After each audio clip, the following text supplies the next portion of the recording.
الله الذي خلقكم ثم رزقكم ثم يميتكم ثم يحييكم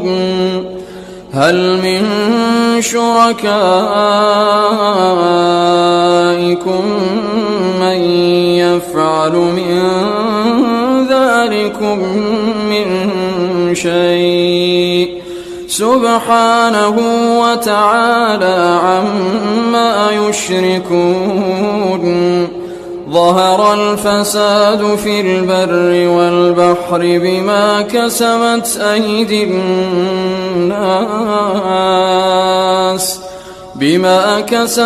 أيدي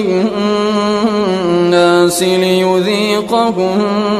بعض الذي عملوا لعلهم يرجعون